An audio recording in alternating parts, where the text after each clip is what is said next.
Tabilika bɔ wo kɔnɔ a ka na Nigeria an y'a ɲɔgɔn ye a kɛlen a tigi y'a ka démission de di k'a fɔ ko n tɛ baara la n bɛna n yɛrɛ lajɛ yan ne bɛ fɛn kelen dɔrɔn de fɔ n grand frère ko a bɛ se ka k'ale ni tonton ye tonton na i yɛrɛ lajɛ yan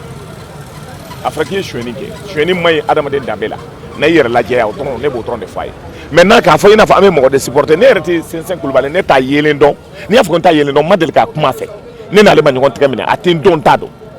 o kɔntɔ ni mɔgɔ kan ka kɛlɛ ne kan ka kɛlɛ parce que a tun bɛ anw contre la ATT ni mɔgɔ kan ka kɛlɛ ne kan ka kɛlɛ mais ne t'a dɔn n b'a ka kumakanw de mɛn fɛn wɛrɛ mais aujourd'hui cɛ ni nafolotigi bɛ Mali la n'i ye mɔgɔ 5 ta a b'o 5 kɔnɔ et patronat ɲɛmaa don ba don pour que affaire ka se ka marché privé la ale de y'a ɲɛmaa ye n'ale ko karisa ye zon ye i bɛ bɔ kɛ nin jɛya dɔrɔn a banna a ma se kɛlɛ ma Mali la mais ko o ko ma se kɛlɛ la n ka taa dɔn o b'a kɛ kɛlɛ ye est ce que nin sera kɛlɛ ma ne ko karisa e ye sonyɛni zon ye et maintenant i bɛ nin lajɛ maintenant ale m'a fɔ ka sonyɛniya zonya a ma ɲininka o la dɛ a ko a ye weleli min kɛ tribunal la yan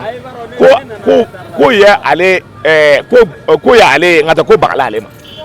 n'o bagala i ma problème tɛ n'a ɲɛfɔ ne balimamuso est ce que a sera bɛɛ wɛrɛ ma n'a ɲɛfɔ dɔrɔn an y'o dɔrɔn de ɲini kuma bɛ nin dɔrɔn de kan. Lata ye min ye a la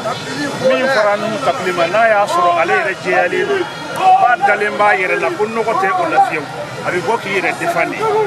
ɔ n'a dun ma kɛ ko fo a b'a ka seere bila Sɛnsɛn Kulubali kan o tɛ kɛ k'anw balolen sɔrɔ o bɛ se ka kɛ anw su o kɔfɛ o bɛ se k'anw balolen sɔrɔ abada o tɛ kɛ bon Mali yɛrɛ kɔnɔ ne ye mɔgɔ ye ne ye commerçant débrouillé n bɛ taa diɲɛ jamana bɛɛ lajɛlen n bɛ taa Laginɛ n bɛ taa Côte d'Ivoire n bɛ taa Mauritanie n bɛ taa Ghana n bɛ taa Lomé o tɛmɛlen kɔfɛ Mali yɛrɛ n'i ko i bɛ Mali yɛrɛ lajɛ Mali mɔgɔ minnu bɛ yen n'olu ye mɔgɔ kalanlen n'olu ye sanfɛ olu de ye ka maliyɛnw tɔɲɔ fo ka taa s'a dan na n'i y'a mɛn. Ne tɔgɔ Sulemani Kulubali voilà ne bɛ secteur privé la an nana an ka droit de réclamer parce que an bɛɛ maliyɛn ye dɔw tɛ u yɛrɛ kɛ maliyɛn ka dɔw bɔ maliyɛnya la o fana tɛ se ka bɛn i b'a ye o de kama an nana pour revendiquer parce que mɔgɔ dɔw bɛ yen jamana in kɔnɔ u bɛ ka jamana in tiɲɛ Mali ye dugu barikalenba de barika bɛ dugu la mais mɔgɔ kirikara dɔw de bɛ yen u bɛ ka na k'an ka jamanaw tiɲɛ et ça touche tous les secteurs d'activité au Mali voilà mɔgɔ damadɔni dɔrɔn dɔ de kama an ye chance sɔrɔ ka Mamadu Sɛnsɛn Kulubali voilà belebele o yɛrɛ o kɛra ɲɛmɔgɔ ye c'est la première fois au Mali qu'on voit un leader i m'a fɔ ma ka mɔgɔ wɛrɛ ka kɛlɛ kɛ nin y'an ka kɛlɛ de jeunesse ka kɛlɛ de ye voilà parce que kulu ninnu olu ka fi ɲɛna o mais les jeunesse ka kɛlɛ de ye donc on va pas nous arrêter là voilà on va se battre pour bannir la médiocrité dans ce pays pour bannir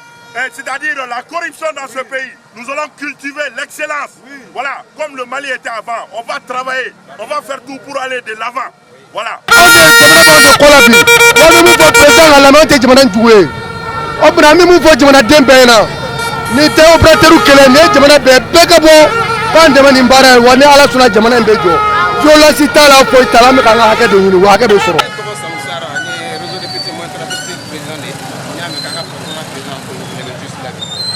Ka ɲɛdɔn mun bɛ yen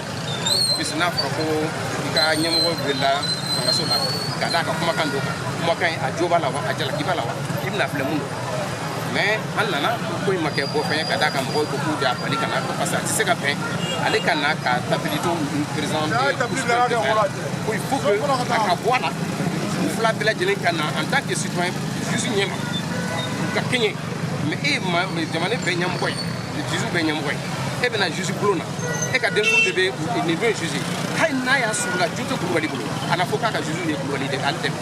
donc pour ka kɛ o ka ne ka o de a k'a bila n'a y'a bila a bɛ na o na juge n'a sɔrɔ Kulubali jo t'a la c'est à dire jamana ni sɛbɛn sara jamana de kɔ n'a y'a fɛn fɔ fɛn mun man kan tiɲɛ tɛ a bɛ ɲangi mais a tɛ se ka bɛn cogo si la e de ye Mali sara ɲɛmɔgɔ bɛ ɲɛmɔgɔ ye e ka denmisɛnw de bɛna kiiri tigɛ e ni maa cɛ maa min tɛ juge ye bon hali n'a y'a sɔrɔ la jo bɛ tapis bolo a ka jo tɛ se ka